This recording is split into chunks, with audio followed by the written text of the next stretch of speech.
can't get to. So you're just going to be no name line LB 17 like you will be in the combine. Perfect. Everything good? Yeah, everything's good. Good to hear.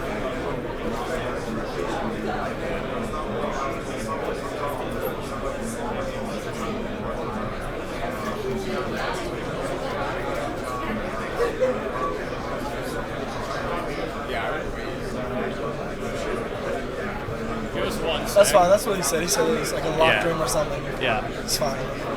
We're just not sure if it makes sense to put you there because they're transcribing everything. So we don't want your words to come off as his. Pawns? Yeah. Okay, yeah, that makes sense. Yeah, that's fine. Yeah. Doesn't matter. In the meantime, you want to do a social media thing for the Rose Bowl? Yeah, let's do it. We got fan-submitted questions. You're good. Yeah? Yeah. Is this good for you?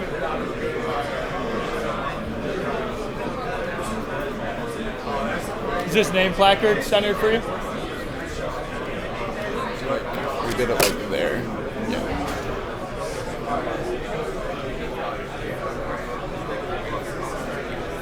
You want a generic one or more like Rose Bowl thing, like theme? Let's do Rose Bowl team. So, here's one. How does it feel knowing that you're playing in the Rose Bowl? So, just do a little selfie response. Okay. What do you want me to hit? I think you hit that middle one. Okay. And you just hold it down. Just hold it down? Yep. Playing in the Rose Bowl, there's a lot of history behind it, and it's special to be out here, especially to be out here with my teammates and playing this, historic game. So it's really exciting to be out here with my guys. Money. You got an IG? You want me to tag you? Yeah. It's _ IX Jones for Isaiah Jones. Perfect. You need a water or anything? You good? I'm alright. Yeah, appreciate it. Yeah.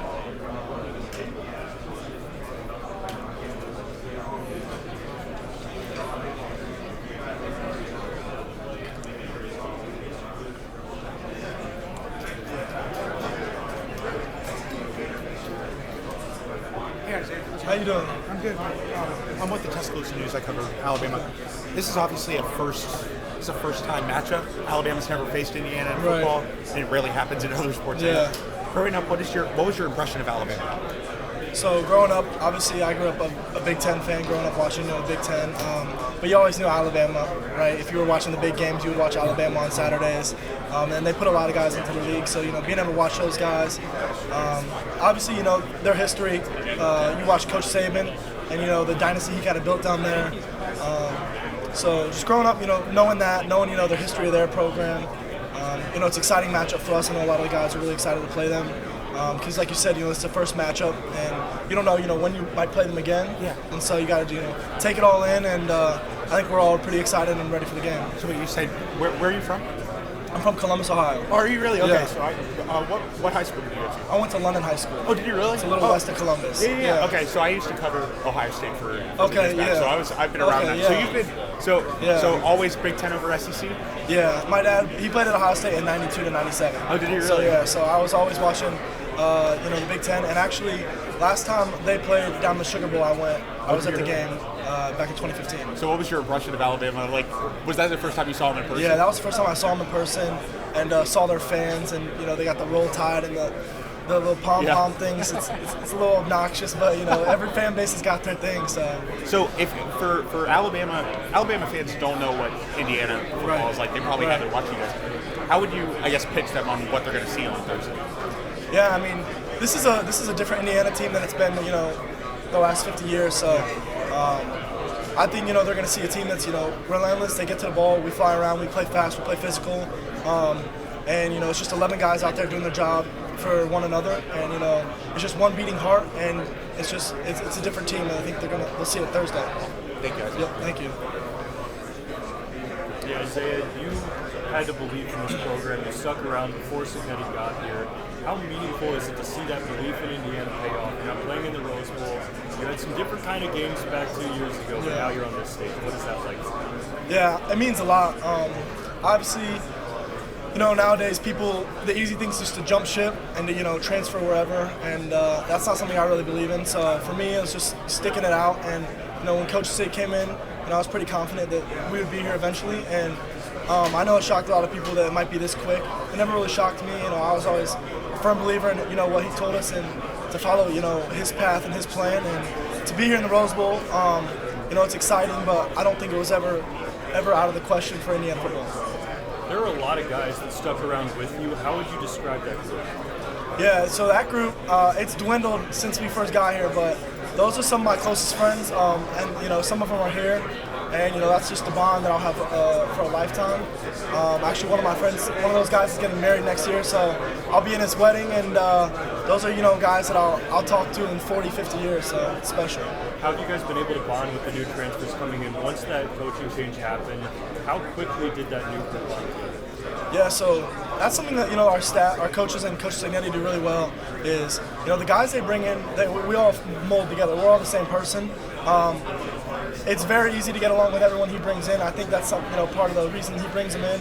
And some of those guys, like Aiden and some of the other guys, those are some of my closest friends now. So we've all molded together. We all hang out, do stuff together. There's no really outliers. You can go up and talk to any position group, offense, defense, special teams, and it's a really close locker room.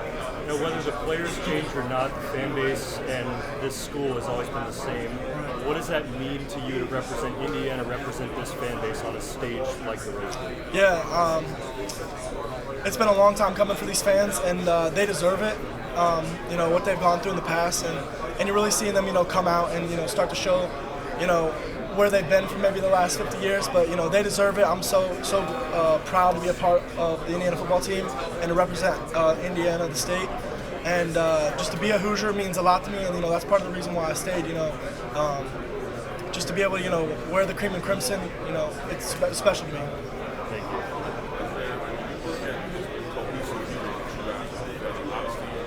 Before the season, you guys have a vision where you want this defense to be. How have you seen the maturation of that vision coming to fruition, and then as it continues to develop, as you guys continue to go to CFP? Yeah, so you got new guys each year. So when spring ball, you're coming out, you're trying to get the fit. You're trying to guys are learning a new system. You got new teammates, locker room, new playbooks, and so you see it grow each day in spring ball. And it's kind of step by step, and that's what Coach Sig preaches. It's one practice at a time, and then you get into that summer conditioning and those 7-on-7s and those team runs. And once you hit fall camp, for our team this year, and the defense, it was just exponential growth. Like each day we were taking enormous steps to be the defense we want to be. And then that's the thing that's special about this defense is it doesn't stop game one. I think from game 1 to game 13 and now game 14, I feel we've got better each week. The guys are playing with more confidence. The guys are, playing faster, and I think that's what makes this defense special. Is we have gotten better each week, and that's something that we want to do. Is we want to improve each week. We don't want to be complacent because complacency kills. I know you talked earlier about Coach Signetti and how his impact as far as being able to develop his culture, and he's continued to develop. Yeah. Obviously, we've seen the results thus far. How much has that helped you, and also maybe reaching the stability and showing the stability in this program to where he needs to go? Yeah, so Coach Sig, the first day he came in, I remember the press conference, he came in, he told us, I have a plan, my plan, it works, you guys just have to, have complete buy-in, complete belief, and I think the guys, were there at the time, were the guys that, were going to buy in completely, and, the guys he brought in had, full faith in his plan, and, he would always tell us, we're not going to win game 1 on January 1st, when he first got here in the offseason. He's like, by the time we play that first game, we'll be ready to go, and, that's held true, obviously, so just, following him and having a leader like that really makes the players, want to play harder for him and just put it all on the line. Do you feel like you guys are finally getting the respect that you earned and deserve, especially with Indiana now? We have to say Indiana football, soccer football. Right. Yeah. I mean, you get what you deserve in life, and whether it's good and bad, and so that's something that we take to heart, and we know that. So if you don't put the work in the off season, if you don't, if you're not in the film room, the weight room, it'll show on Saturdays, and so good and bad. And I think we're seeing, the positive side of that. And I think it's, it's finally nice to have people talking about Indiana being a football school, and Indiana football is legit. And it's special to be a part of that right now. And I think it all starts with the man at the top. What, growing up, you look up to football-wise, as far as inspired you to make sure that you want to do your absolute best? So my dad played with Ohio State and then with the Steelers for a little bit, and so he was my hero growing up. I always wanted to be like him. That's when I knew I wanted to play college football. And just seeing his work ethic, just around like our family, and being the supportive leader he is for our house. That kind of always instilled in me, toughness and determination. And so he's my hero. He's my football hero. So that's kind of when I first realized this is what I want to do. So it'd definitely be my dad. Appreciate it.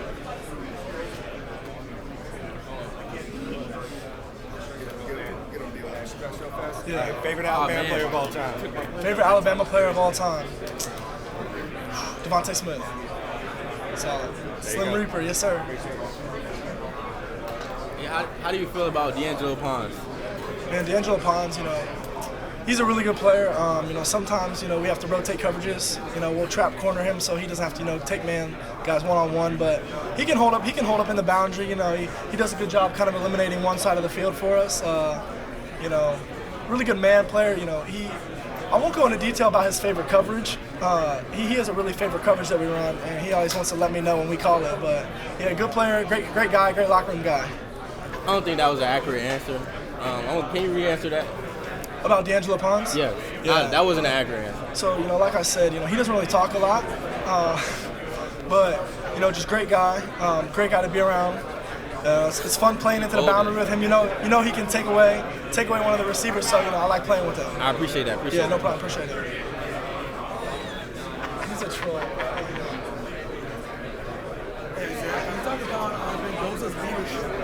Yeah, so Fernando, and this is what I tell everybody when I ask about him, what you see on camera is who he is.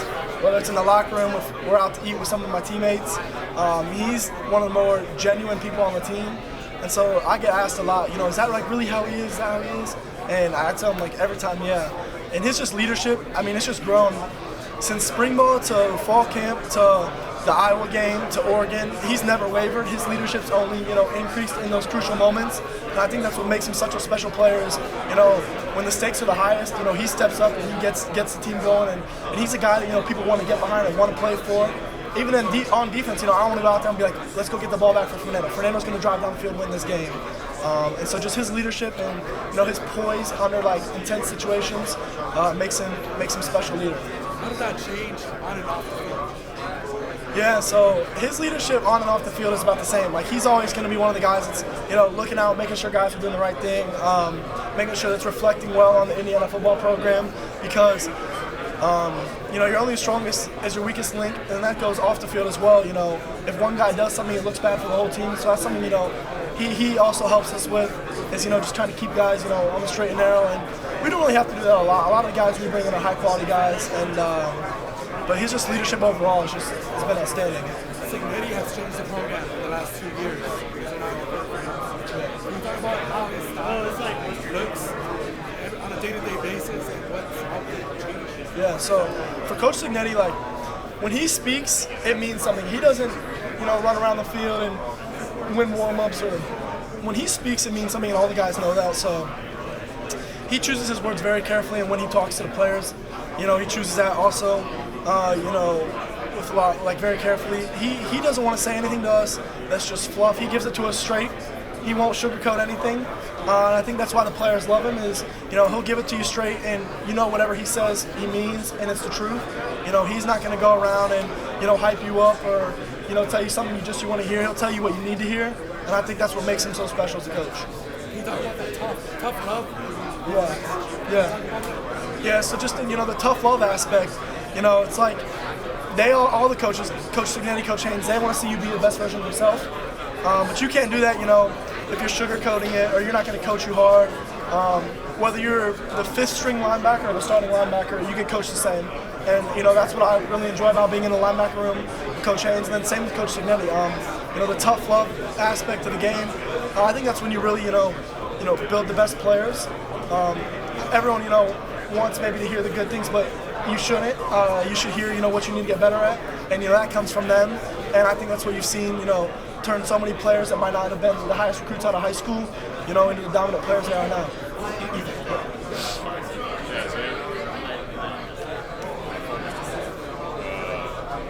The linebacker. It feels like no matter who's on the field, it feels like it's great play no matter what the combination is. What is it that makes the whole linebacker room so great? Yeah, so the linebacker room, that starts with Coach Haynes at the top, and it's just a standard. We have a standard we talk about every day, and it doesn't matter who's on the field, that standard's got to be upheld. And so, it's a next man up mentality. If one guy goes down, if his shoe pops off or, someone gets hurt, it's the next guy up, and then, no matter, regardless what the number on the jersey is, that standard should be upheld. You have to, play fast, physical, relentless. You have to, hustle to the ball. You have to complete your assignment, and the standard doesn't change no matter who's on the field. And that's something we uphold every day, whether it's Coach Haynes, or, me or Aiden, or Elijah, Jeff, KT. We hold each other to a standard, and no one's treated special, no one's treated different. What is that standard specifically? Is it like one line of mentality? What is it? So. It's not necessarily a one-liner. We have a quote on our board every day that says, confidence comes from preparation. And, if you're not prepared, you're not going to play fast. If you're prepared, you're going to play fast, you can play confident.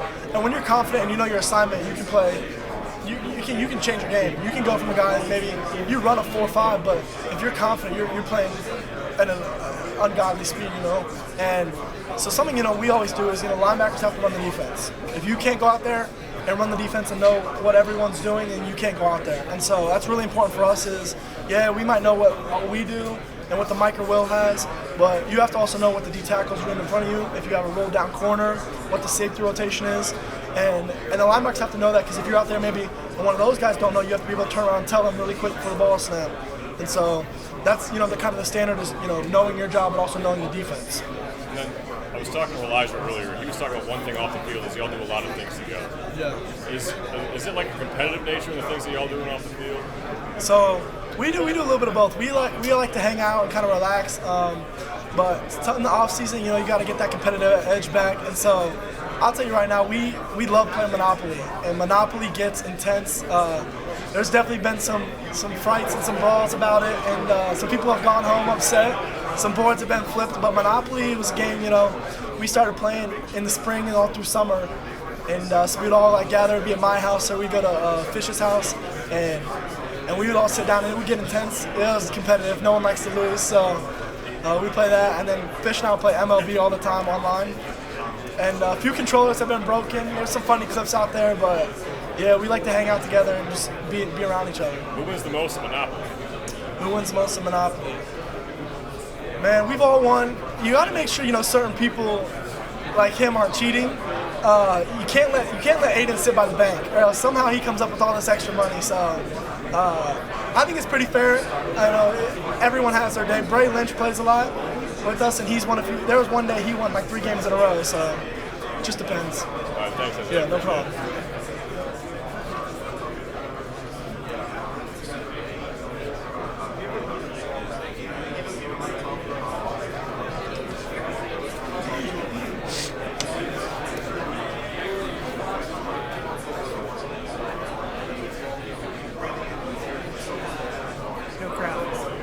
Fight the masses. I'm Kyle. I'm with ESPN. Coach Stig was talking earlier about this part of this kind of layoff period has been player retention, and obviously it doesn't necessarily apply to you, but like, what is the culture around the team? Like, is there just an expectation for the guys that are here that, hey, like, this isn't just like a 1-year deal or 2 years, I guess, but there's like an opportunity here to kind of have this thing rolling for several years? Right. I mean, obviously, I would hate to be, coach or GM at this point in the season right now. I know there's a lot going on, but I think any guy in the program right now knows that this is not just a 1-2 year, one-off wonder. And I think, people on the outside are starting to see that, and, that maybe want to come here.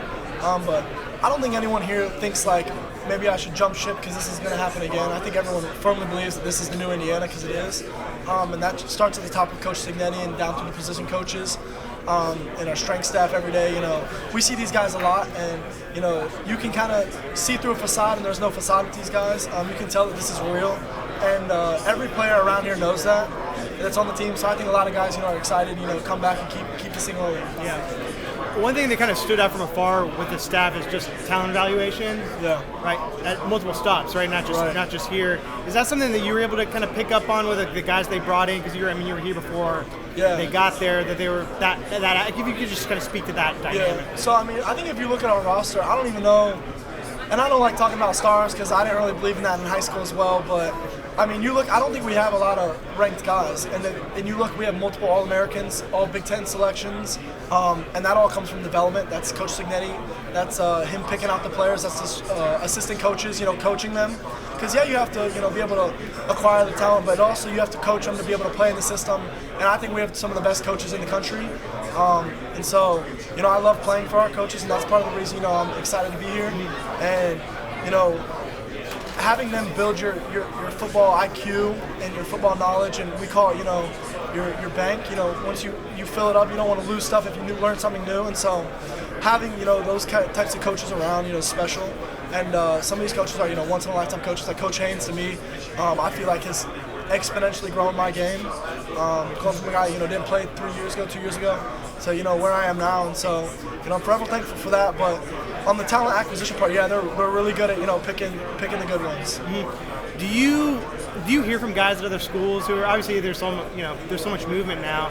Do you hear more from guys now about, hey, what's it like to play there, or what is that aspect of college football like? Yeah, I have a few friends that play at other schools across the country, whether Big Ten or SEC, and they always just it's always interesting to compare, because sometimes I'll ask about them, because I know what Coach Signetti's like, and I wouldn't want to play for, any other program. And so I always just, ask them. And so it's interesting. They have some interesting stories and some interesting things that they do that I would never, think of. One thing, with Coach Signetti that I love is we don't do anything outside the program that doesn't benefit us winning. And so, whether that's, in the weight room, whether that's, on the practice field, like, Coach Signetti said before, our practices aren't super long. They're really efficient. You're running from station to station. It's quick. It's organized. But nothing outside the program happens if it's not, going to help us win games and get to this point in the season. It's all very calculated. Yeah, very calculated. Very, we're going to do this. We're jogging from station to station. And Sigel straight cut things out of, an itinerary if it's not needed. If that's not going to help us win a game on Saturday, we won't do it. So I really like that. He's respectful of the players' times as well as the coaches, and makes him a special head coach to play under. Thanks, I appreciate it. No problem.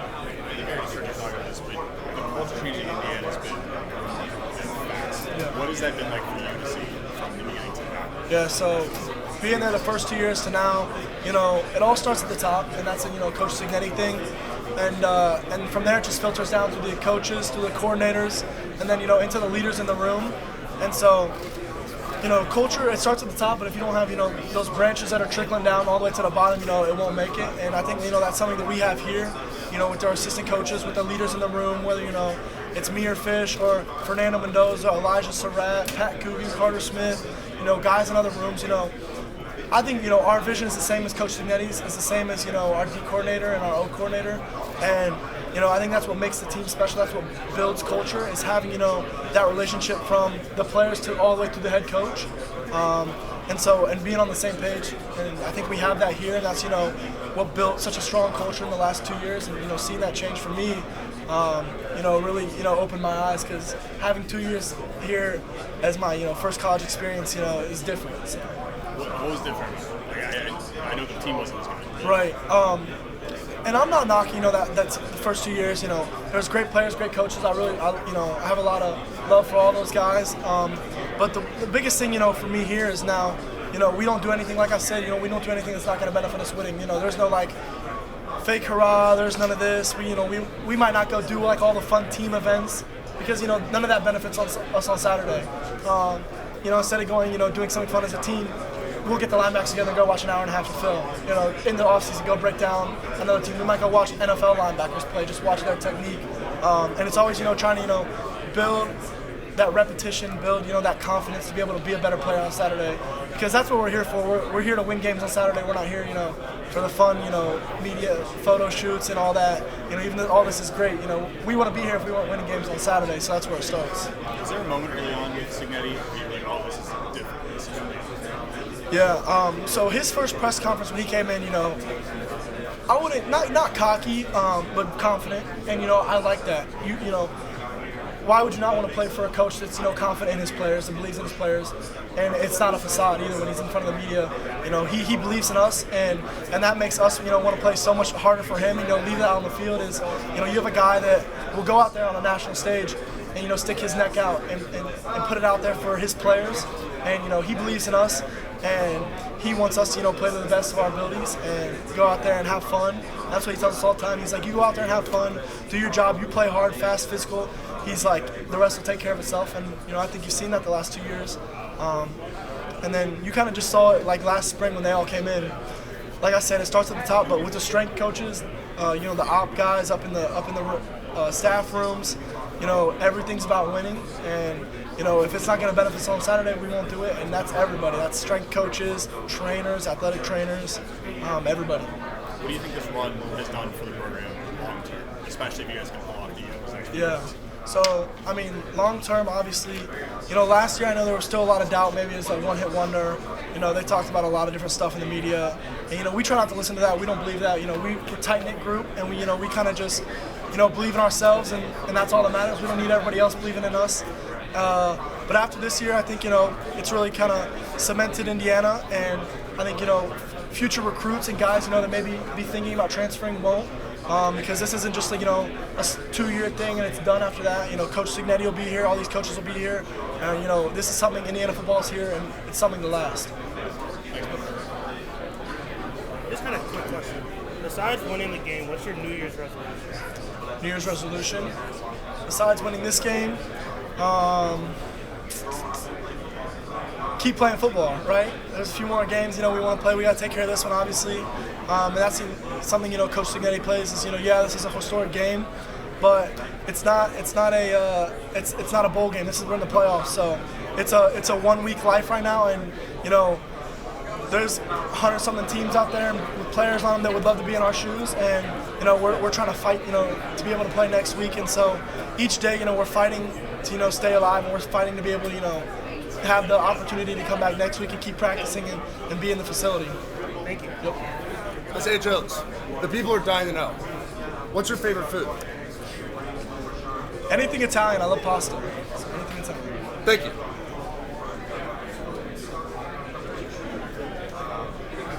Isaiah, Coach Cignetti talked over there about kind of lighting a fire back under you guys after you learned your opponent, after you kind of got back into game prep. What was that process like, and how did that go? Yeah, so for the first 2 weeks, after our most recent game, we didn't know. We knew it was one of two teams, and so it really went back to our practice went back to the basics, back to our installs, cleaning up corrections, kind of self-scout.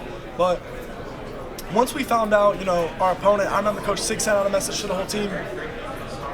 Something along the lines, clear focus, cut out the clutter. We have one goal, one mission, and that's to beat our opponent.